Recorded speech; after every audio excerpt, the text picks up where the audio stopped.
Hi there, welcome to Unit 6, Educational Psychology. So as you can see in the second slide, there are some learning outcomes. There's a total of 7. So jumping right into it, so what is educational psychology? So it is a branch of psychology that focuses on understanding how people learn and develop within the educational setting. So it encompasses the study of various psychological processes involved in learning, teaching, and assessment, as well as the application of psychological principles to improve educational practices and outcomes. And this field is interdisciplinary, drawing from psychology, education, neuroscience, and other related disciplines to inform its theories and practices. So I'm going to quickly introduce you to the field of educational psychology, its scope, and relevance in education.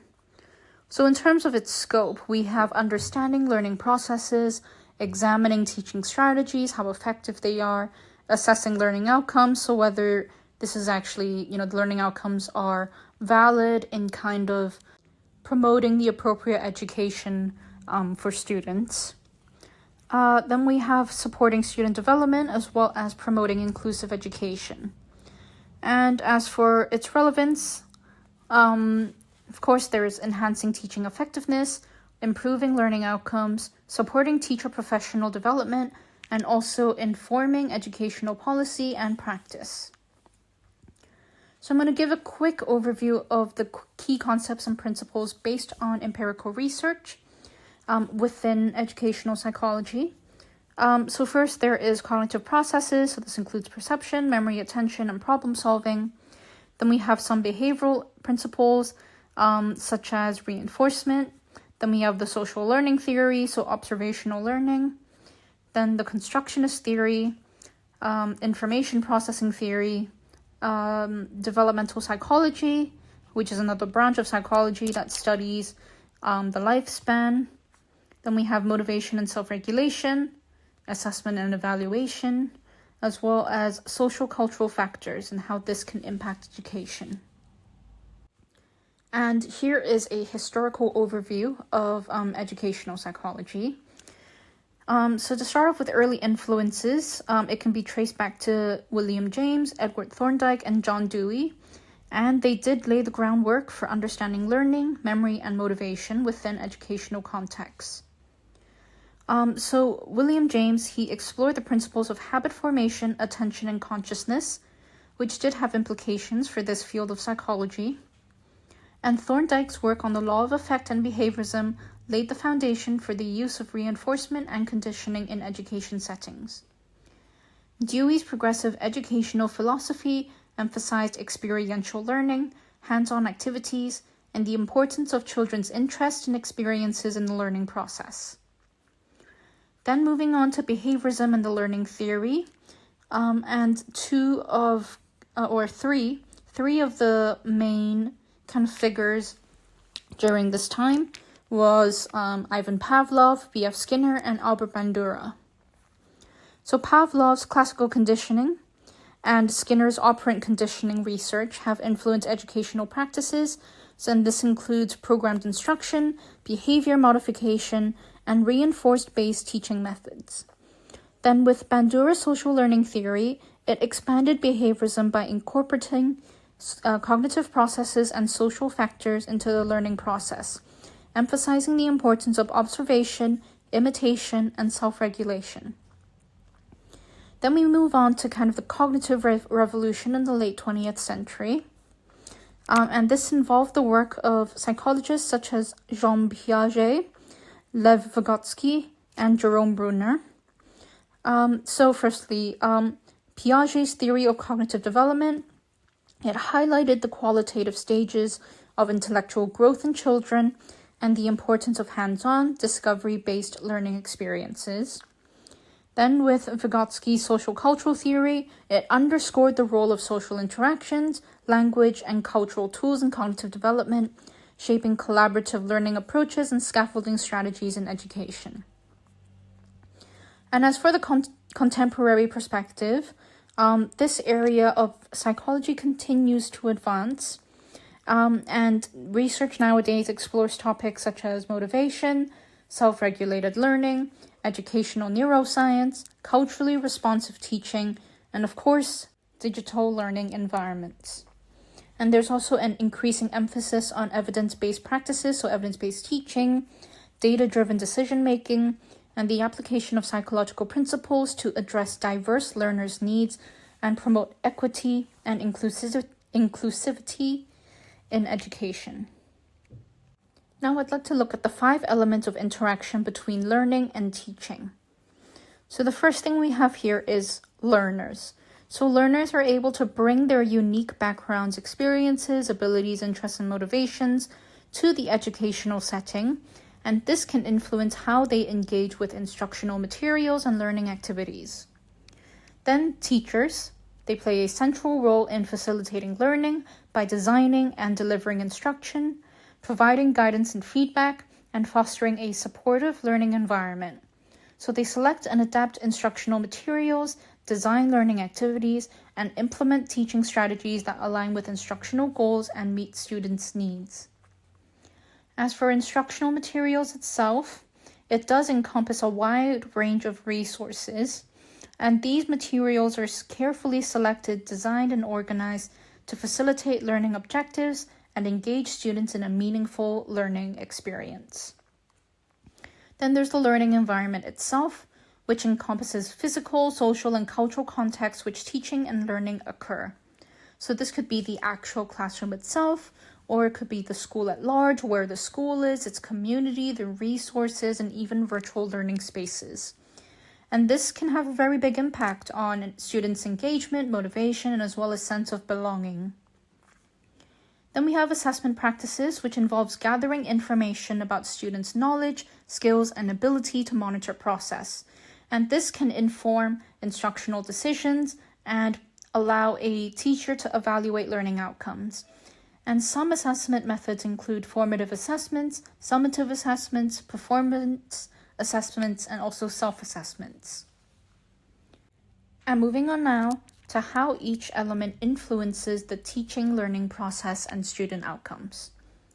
So for learners, learners' prior knowledge, interest, and abilities can shape their engagement with instructional material and learning activities. And what this does to student outcomes is that learners who are typically more engaged, motivated, and supported in their learning are able or tend to achieve better academic outcomes. And as for teachers, their instructional designs, their approach and classroom management strategies can directly impact the teaching learning process, and this can enhance students' academic performance, cognitive skills, and social emotional development if done effectively. To continue with instructional materials, so well-designed materials, they are able to facilitate comprehension, engagement, and retention of key concepts, and access to such instructional materials can enhance students' understanding and mastery of academic content, leading to improved learning outcomes. As for the learning environment, this can shape students' attitudes, behaviors, and interactions with both their peers and teachers. And typically, positive and supportive environments foster a sense of belonging, engagement, and motivation. And this can, in turn, promote student well-being, academic achievement, and social emotional development. Students who feel valued, respected, and connected to their learning community are more likely to participate actively, take risks, and achieve academic success. And lastly, we have assessment practices. So they inform instructional design, guide curriculum planning, and monitor student processes. And effective assessment practices can promote student learning by providing feedback, identifying areas for improvement, and guiding instructional adjustments. Now moving on to the topic of learning, teaching, and evaluating or reflecting processes. So looking first at the overview of processes involved in learning, teaching, and evaluating. So to start with learning, there are 2 types, explicit and implicit. Explicit learning involves intentional and conscious effort to acquire new knowledge or skills. Implicit learning is done unconsciously through exposure to stimuli or experiences. So individuals may not even be aware that they are learning, yet their behavior or performance improves over time. And an example of this is recognizing patterns in a language. Then we have the 3 key stages of learning, which is acquisition, retention, and transfer. Then we look at the factors influencing learning. The first being motivation, so the more, intrinsic motivation, which is driven by kind of interest and curiosity, does tend to result in deeper and more enduring learning outcomes. Then we have attention, which effective learning requires sustained attention in order to filter out distractions. And then we have memory processes and strategies such as repetition, visualization, and mnemonic devices can enhance memory encoding and retention. Lastly, there's metacognition, and strategies such as setting goals, monitoring progress, and self-assessment can lead to enhanced self-regulation and problem-solving skills. Moving on then to the discussion on effective teaching strategies, assessment methods, and the importance of reflective practices for educators. So what I'm going to do just for time, I'm going to list them out, but you can find more information of this on the study guide. So with effective teaching strategies, we have active learning, differentiated instruction, scaffolded instructions, technology integration, and collaborative learning. So this is something that has been kind of encouraged in recent years. And of course, since there's so much active research within this field, this is something that can potentially change at any time. So if this is an interest for you, it's it's worth keeping an eye out for new educational psychology research being published. Then we have assessment methods. So there is a formative assessment, summative assessment, authentic assessment, peer and self-assessment, rubrics and checklists. So there's many different kinds of assessments that can be used to test a person's knowledge.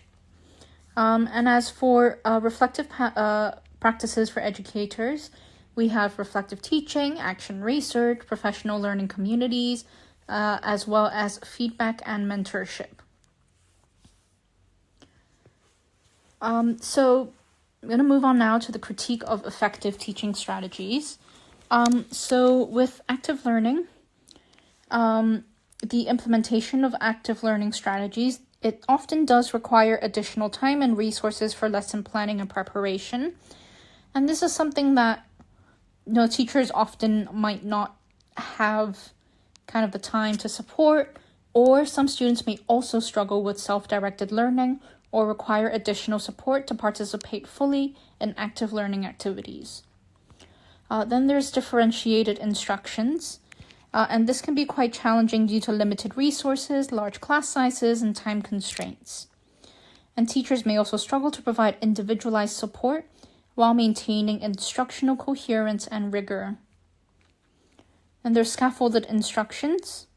And an over-reliance on this may actually limit students' independence and problem-solving skills. So responsibility must be gradually released in order to empower students to become self-directed learners. As for technology integration, this does require ongoing professional development and support to ensure effective implementation. How many times have you seen, your manager or a teacher trying to figure out, their laptop or their projector and just not being able to? If I had $1 for every time this happened, I would be rich. And oftentimes, this does exacerbate inequities as well, especially in third world countries that may have limited access to technology and digital resources. Lastly, there's collaborative learning, which can be challenging to implement as well due to varying levels of student participation, unequal contributions, and interpersonal conflicts. So this does require careful group formation, facilitation, and also knowledge of kind of how students interact. Now we're going to move on to critiquing assessment methods. So firstly, with formative assessments, They may be subject to bias or inconsistency in scoring, particularly with subjective assessments such as classroom observations or written feedback. So it does require some careful interpretation and communication of feedback to students to make sure that it's actionable and constructive. As for summative assessments, it might emphasize kind of memorization or surface level learning, kind of, memorizing things at the last minute and forgetting the moment you finish the test kind of thing. And this may be emphasized rather than deep understanding or critical thinking. And it also might create undue stress or anxiety for students and may not accurately reflect students' true capabilities or potential for growth. As for authentic assessments, they are quite time-consuming to develop and evaluate, particularly for complex or open-ended assignments, and they may also be subject to variability in scoring or interpretation, so it would require a clear criteria and standards for the assessment. And lastly, we have peer and self-assessments. So they are definitely subjected to potential biases or inaccuracies, particularly if students lack experience or training in providing feedback. So there should be clear guidelines given to the students, as well as some oversight to ensure some reliability and consistency in these assessment practices. Moving on to learning and development as incremental behavioral processes. So starting off with incremental learning, so it's known as the incremental theory of intelligence, and it is a belief where intelligence and abilities can be developed and improved over time through effort, practice, and learning. And in educational psychology, incremental learning serves as a foundational concept in understanding students' beliefs about intelligence and learning. So students who endorse an incremental view of intelligence are more likely to adopt adaptive learning strategies, persist in the face of challenges, and exhibit resilience in their academic pursuits. And they are also more likely to view failures as opportunities for growth and learning rather than indicators of fixed ability. As for behaviorism, as you may already know, it's a well-known psychological theory that emphasizes stimulus-response associations, reinforcement, and punishment. And within educational psychology, it has influenced instructional design, classroom management, and learning theories. And behaviorist principles are also applied in teaching strategies such as operant conditioning, where desired behaviors are reinforced with rewards or consequences, and behavior modification techniques to address challenging behaviors. So a very common practice is just the use of stickers, especially for younger children, as a reward for good work. So looking further into the behaviorist principles, so in education, reinforcement can take various forms, such as positive reinforcement or negative reinforcement, though positive reinforcement is definitely more commonly seen. Then there is punishment, which involves the application of aversive consequences to decrease the likelihood. And within an education setting, this can be detentions or sanctions or parent meetings, etc. Then we have shaping, and this involves reinforcing behaviors that are increasingly closer to the target behavior until the desired behavior is achieved. So the name is quite self-explanatory, kind of shaping and molding behaviors by reinforcing it. And these behaviors principles can be effectively applied in teaching and learning contexts to modify student behavior, encourage academic engagement, and create positive learning environments. However, it is really important for educators or any kind of teachers to use these principles judiciously and ethically, considering, it could be children that you might be teaching. There's also individual differences, cultural factors, and also the long-term impact on students' motivations and well-being. As well as that, integrating these behaviorist principles with other instructional approaches, such as cognitive and social-emotional strategies, can lead to more comprehensive and effective teaching strategies. Moving on now to learning and development as a cognitive process. So to start off with just what constructivism is. And it is a learning theory that emphasizes the active role of learners in constructing their own understanding and knowledge of the world. So it does suggest that learning is an active process of meaning making, which occurs through interactions with the environment, social interactions, and prior knowledge. And there are two main branches of constructivism, first being cognitive constructivism, the second being social constructivism. So starting with the first, also known as Piagetian constructivism, is based off of the work of psychologist Jean Piaget, which we previously mentioned in our developmental psychology lecture. And according to him, individuals actively construct their understanding of the world by organizing and restructuring their experiences through mental processes such as assimilation and accommodation. And cognitive constructivism also emphasizes the importance of active exploration, discovery, and problem-solving in learning. And it suggests that learners construct knowledge through their interactions with the environment, manipulating objects, and engaging in hands-on activities. Social construction, on the other hand, extends the principles of cognitive constructivism, by emphasizing the social and cultural aspects of learning. And it's based on the work of Vygotsky and Brunner. And according to this concept, learning is a collaborative process that occurs through social interactions with others. And this can include your classmates, teachers, and more knowledgeable individuals. So this can really be anyone, kind of maybe like your parents or people you might look up to. And these interactions, they provide opportunities for scaffolding, where learners receive guidance and support to engage in more complex tasks than they could do independently. It also emphasizes the role of language, culture, and social context in shaping learning experiences and outcomes, and it highlights the importance of collaborative learning environments, dialogue, and negotiation of meaning among learners, so kind of learning through living life. So both cognitive and social constructivism have had significant implications for educational practice, promoting learner-centered approaches, inquiry-based learning, and the use of authentic tasks and context in instruction. These theories have been found to emphasize the active engagement in learners in constructing their own understanding, fostering critical thinking, problem-solving skills, and lifelong learning capabilities. Moving on now to how learners can actively construct knowledge and meaning through their interaction with their environment. So we're focusing more on social constructivism.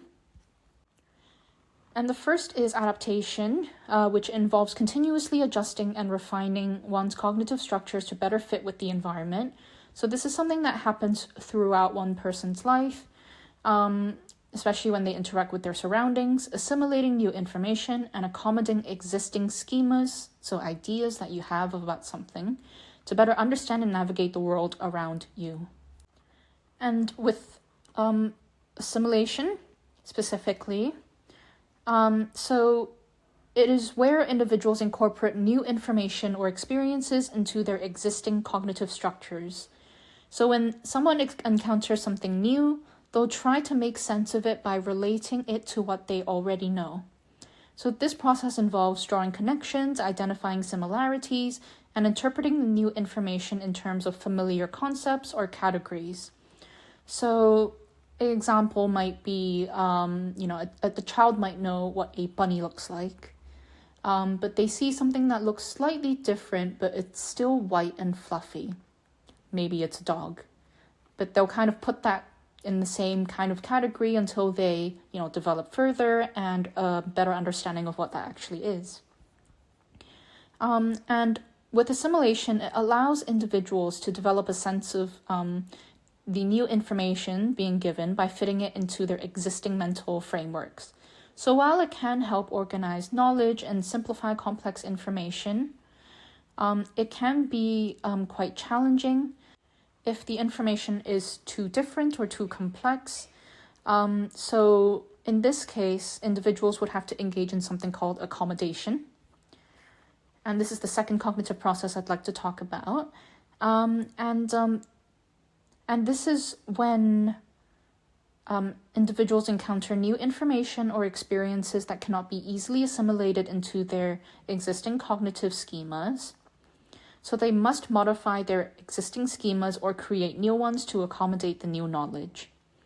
So this does involve adjusting one's understanding and perspective to incorporate new knowledge and experiences, and requires individuals to reorganize their cognitive structures, revise their beliefs, and expand their understanding of the world around them.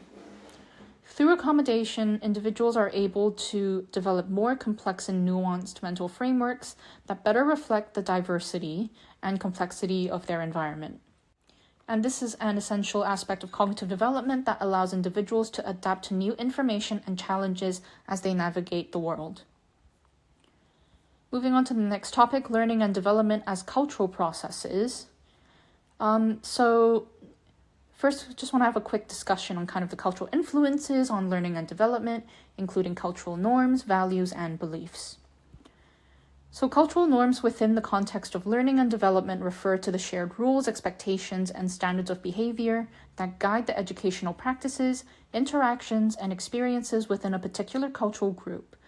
And these norms can shape how individuals approach learning, teaching, and educational settings, and they can also influence various aspects of the learning process and developmental outcomes. So I'm just going to list out the attitudes that may influence this. So there's attitudes towards education and academic achievement, approaches to learning, teacher-student interactions, parental involvement, attitudes towards achievement and success. Then we're just going to look at cultural values as well.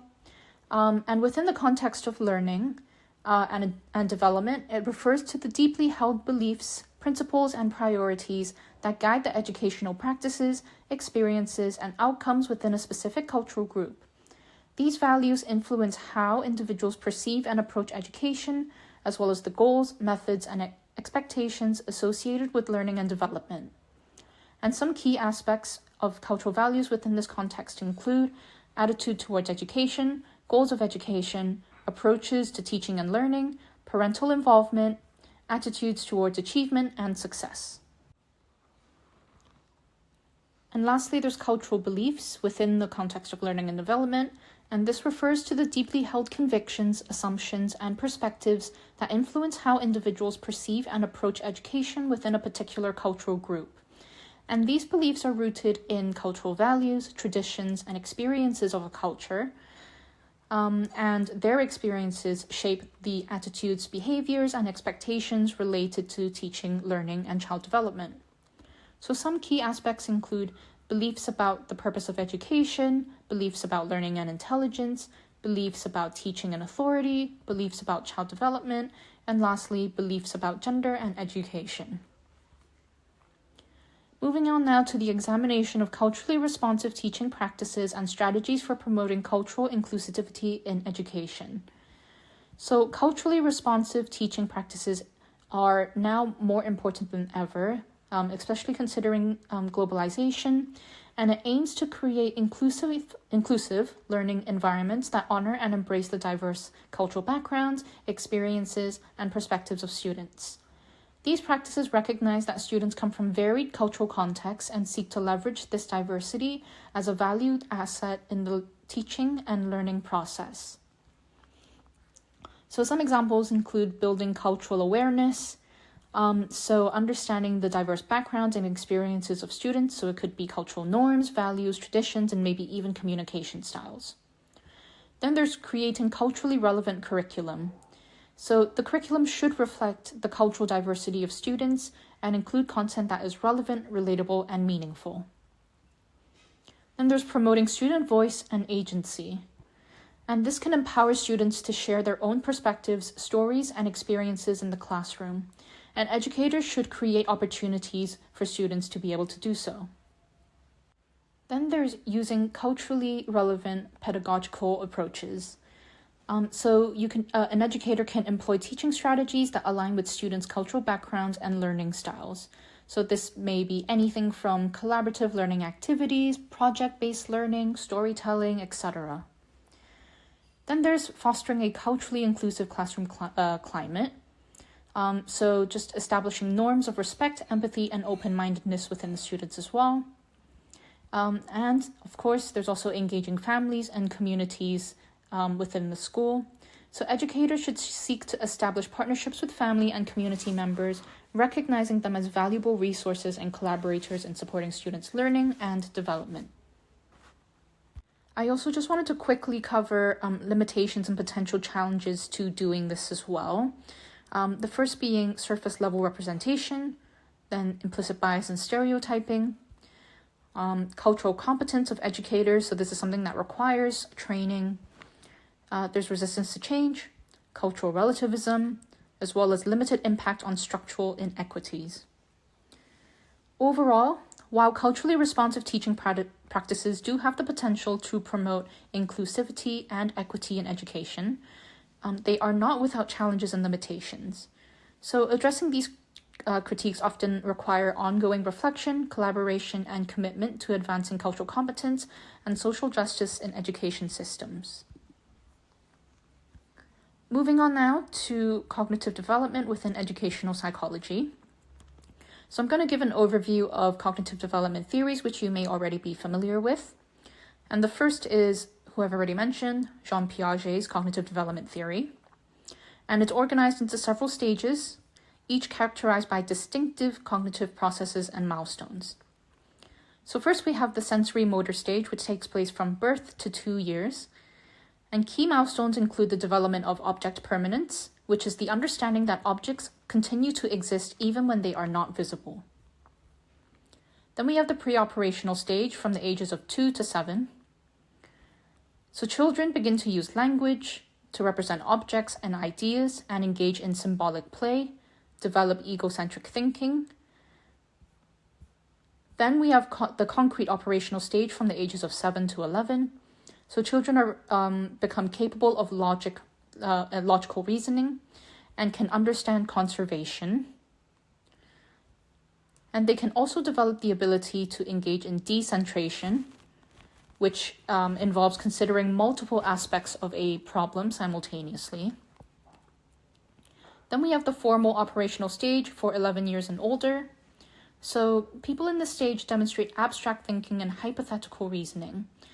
They can think about abstract concepts and engage in deductive reasoning as well as contemplate hypothetical situations. So this stage marked the ability to engage in systematic problem solving and engage in more sophisticated forms of reasoning. And Piaget's theory emphasizes that cognitive development occurs through processes of assimilation and accommodation. He also highlighted the importance of equilibrium, which is the process of achieving a balance between assimilation and accommodation to achieve cognitive equilibrium.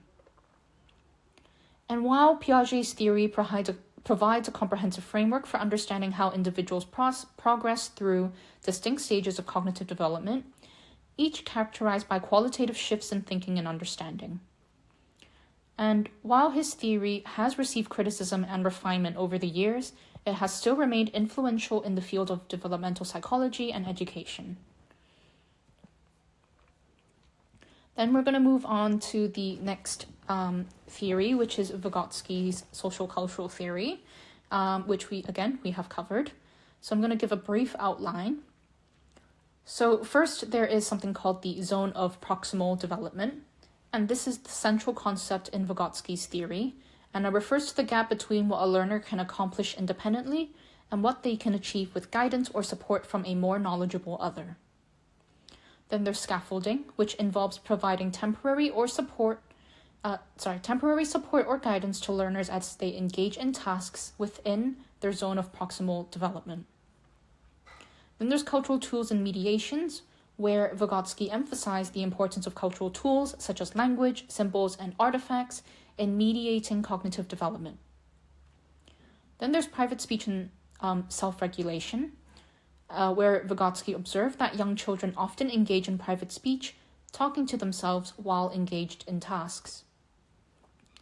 Then, of course, there is the cultural historical context, where the significance of such is pivotal in shaping kind of individuals' development.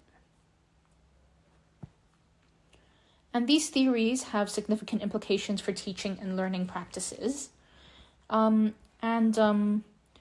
start off with the zone of proximal development, it does suggest that educators should provide learners with tasks that are just beyond their current level of understanding, but can be achieved with appropriate support. So teachers can scaffold learning by offering guidance, feedback, and resources to help students navigate the zone of proximal development and reach higher levels of understanding. And in terms of scaffolding, educators can also scaffold learning by breaking down complex concepts into manageable steps, offering prompting cues, model problem-solving strategies, and gradually withdrawing support as students gain proficiency. And as for active learning, both Piaget and Vygotsky emphasize the importance of active engagement in the learning process. Educators can promote active learning by incorporating hands-on activities, collaborative projects, and opportunities for exploration and discovery into their teaching practices. And as for constructivist approaches, as mentioned, Piaget highlighted the role of learners as active constructors of their knowledge. And educators can adopt these approaches that encourage students to construct their understanding of concepts through exploration, experimentation, and reflection. Then we have social interaction, where teachers can facilitate peer collaboration, group discussions, and cooperative learning activities to provide students with opportunities to learn from each other and engage in meaningful dialogue. Then we have cultural relevance, which was acknowledged by both researchers, and educators should consider this when designing instruction and selecting materials to ensure that instruction is culturally relevant and accessible to all learners. Lastly, there are metacognitive strategies. So Piaget's theory suggests that as children develop, they become increasingly capable of reflecting on and monitoring their thinking processes. So educators can teach metacognitive strategies such as goal setting, self-assessment, and problem-solving techniques to help students become more aware of their learning strengths and weaknesses and become more independent learners. Moving on now to moral development, affective, and social neuroscience. So I'm going to start off by Lawrence Kohlberg's theory of moral development, and it describes the progression of moral reasoning across 3 levels and 6 stages. So the first level is the pre-conventional level, and under that is stages 1 and 2, obedience and punishment orientation, and stage 2, instructional purpose and exchange. Level 2, it's called the conventional level. Stage 3, which comes under level 2, is good interpersonal relationships, and stage 4, maintaining social order.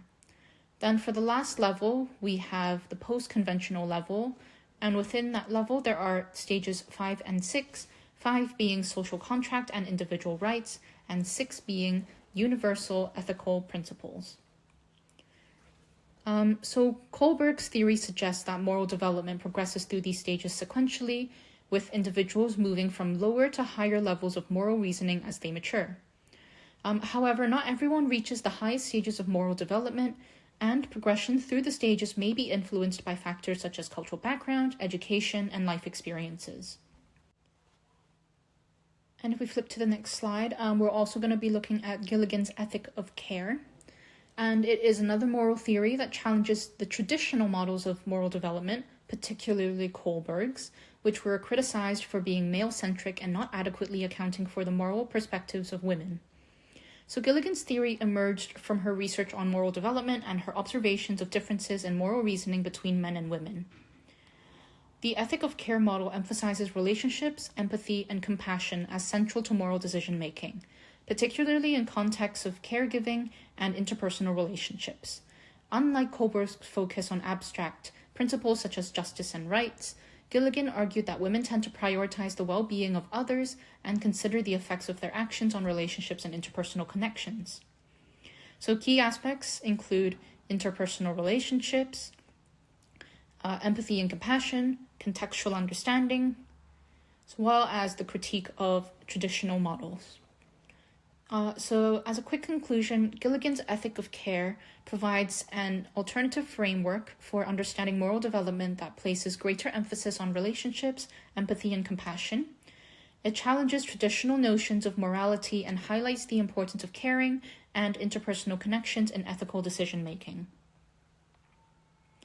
And to quickly introduce affective and social neuroscience and its implications in understanding emotions, social interactions, and learning.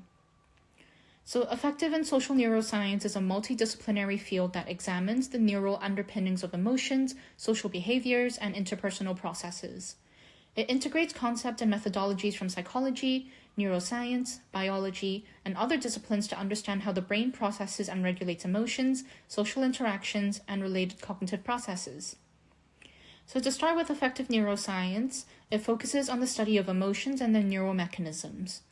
So research goes into how emotions are generated, expressed, regulated, and experienced at the neural level. And it also examines the roles of emotions in decision-making, motivation, learning, memory, and mental health. As for social neuroscience, it explores the neural basis of social behaviors, interpersonal relationships, and social cognition. So it looks into processes such as intentions and emotions, recognizing faces, empathizing with others, forming social judgments, and regulating social interactions.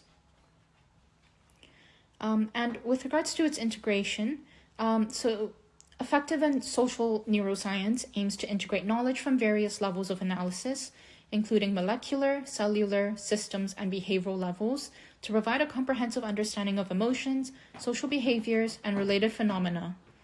This interdisciplinary approach has implications for fields such as psychology, psychiatry, neurology, sociology, anthropology, education, and economics. It informs our understanding of mental health disorders, social dysfunction, interpersonal relationships, organizational behavior, marketing strategies, and public policy interventions. Moving on now to individual differences and group differences. So one of the first differences we're going to be looking at are learning styles, abilities, and intelligence. So first, with learning styles, so there are individual variations in learning styles, and this refers to the diverse preferences, strategies, and approaches that individuals employ when acquiring new knowledge and skills. So we have visual learners, so people that like to see things, so it's videos or PowerPoints. Then there's auditory learners, so people that listen to things. There's tactile learners, so touching things. Verbal learners, so learning through speaking something or speaking something back. Then there is logical or mathematical learners, pretty self-explanatory. Then there's social learners, intrapersonal learners, also known as solitary learners, so people that like to work independently and introspectively. And there's also environmental preferences. So some people might be influenced by noise level or lighting, seating arrangements, physical comfort, how hungry you are. And some individuals might thrive in quiet and organized environments, where some others might prefer more dynamic and interactive settings. And it's important to note that individuals often exhibit a combination of different learning styles, and preferences may vary depending on the task, context, and learning goals. And while understanding learning styles can inform instructional practices and accommodations, educators should aim to provide a variety of learning experiences that cater to diverse learners' needs and preferences. Additionally, promoting metacognitive awareness and self-regulated learning skills can empower students to adapt their learning strategies effectively across different contexts. Another difference is learning abilities. And this refers to the diverse cognitive skills and processes that influence how individuals acquire, process, and retain information. So some differences can be seen through memory, attention span, processing speed, executive function, problem-solving skills, metacognition, language skills, spatial abilities, numerical skills, and emotional intelligence. And these learning abilities are influenced by a combination of genetic predispositions, environmental experiences, educational opportunities, and developmental factors. And recognizing and understanding individual variations in learning abilities can be really important in informing instructional practices, interventions, and accommodations to support diverse learners' needs and promote academic success. Lastly is something that we kind of just mentioned, which is intelligence. So individual variation in intelligence refers to the diverse cognitive strengths and abilities that individuals possess.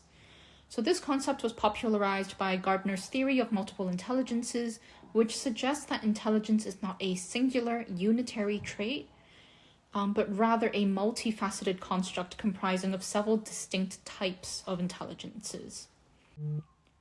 So we're very used to saying, oh, that person has an IQ of 102, that person has an IQ of 130. But this is what is described as kind of that singular unitary trait. But there is so much more than that.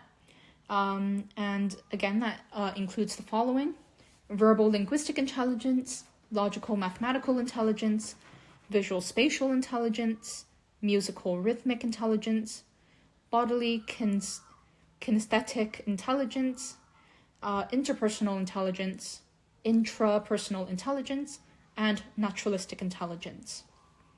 So Gardner's theory suggests that each individual possesses a unique combination of these intelligences with varying strengths and weaknesses. As well as that, intelligence is not fixed but can be developed and nurtured through learning, practice, and experience.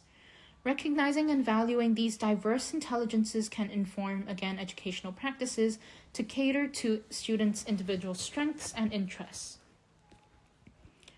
Moving on to the discussion of the impact of group differences such as socioeconomic status, ethnicity, and gender on educational outcomes.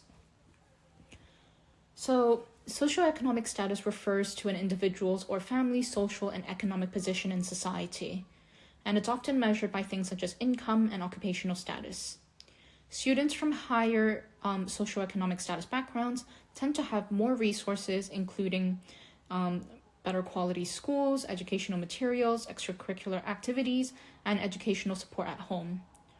On the flip side, students from lower economic backgrounds may face challenges such as limited access to educational resources, inadequate nutrition, unstable housing, and exposure to environmental stressors, which can all negatively impact their academic performance, educational attainment, and just generally different aspects of life.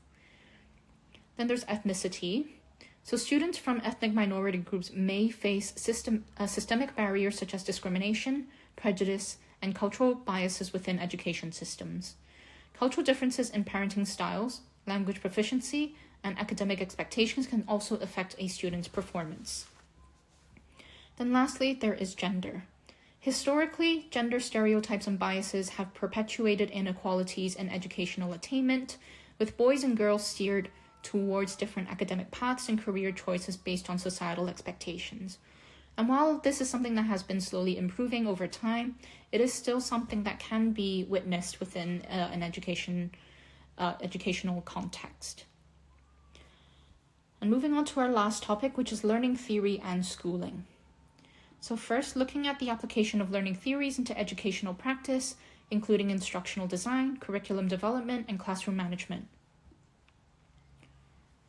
So first, I'm going to start off with behaviorism, and this emphasizes observable behaviors and the use of reinforcement and punishment to shape learning.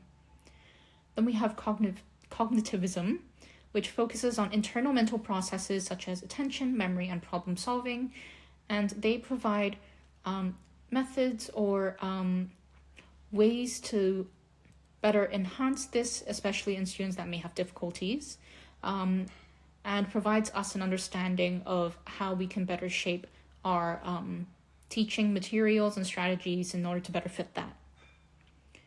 Then we have constructivism, which emphasizes active learning, inquiry-based approaches, and how educators can use the construction of knowledge through social interaction and reflection. Then there's the social learning theory, where educators can use observation, imitation, and social interaction in learning. Then there's connectivism, where learning is seen as a process of networked connections across digital platforms and social networks.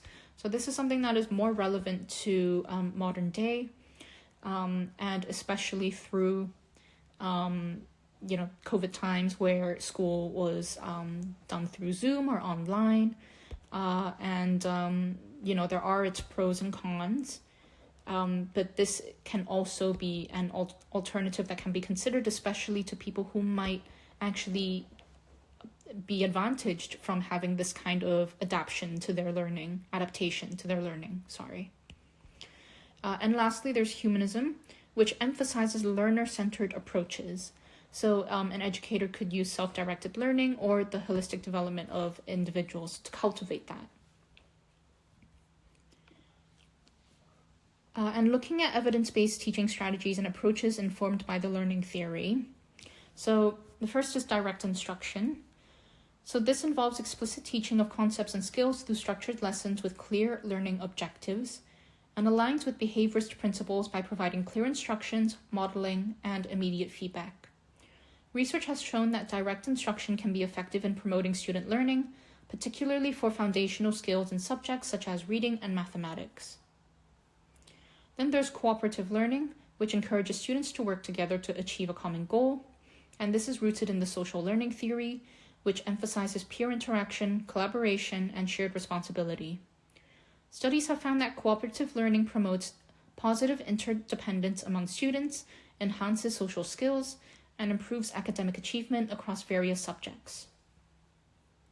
Then we have problem-based learning, which engages students in real-life problems within a collaborative learning environment, and aligns with constructivist principles by promoting active learning, inquiry, and critical thinking skills. And research suggests that this enhances student motivation, deepens understanding of content, and fosters problem-solving abilities. Then we have flipped classroom, and this is a model where students review instructional materials independently outside of class and engage in active learning activities during class time. And this is grounded in something called the cognitive load theory, which optimizes instructional time by allowing students to engage in higher-order thinking tasks during face-to-face interactions. And studies have shown that this model can improve student engagement, participation, and learning outcomes. Then there's differentiated instruction, which involves tailored instruction to meet the diverse needs, interest, and learning style of students. This is informed by both constructivist and humanistic principles, which recognizes individual differences and promotes personalized learning experiences. Research has shown that differentiated instruction can enhance student motivation, engagement, and academic achievement by addressing students' unique learning needs, although it's important to note that this is not always possible. As for feedback and formative assessments, this draws from cognitive and social learning theories, where feedback helps students monitor their progress, identify areas for improvement, and make necessary adjustments. And research has indicated that effective feedback and formative assessment practices can enhance student learning outcomes and contribute to ongoing improvement in teaching and learning. So by integrating these evidence-based practices into instructional settings, educators can create engaging, inclusive, and effective learning environments that support the diverse needs of students and generally promote academic success. Thank you for listening to my presentation for Unit 6, Educational Psychology. I will see you in Unit 7.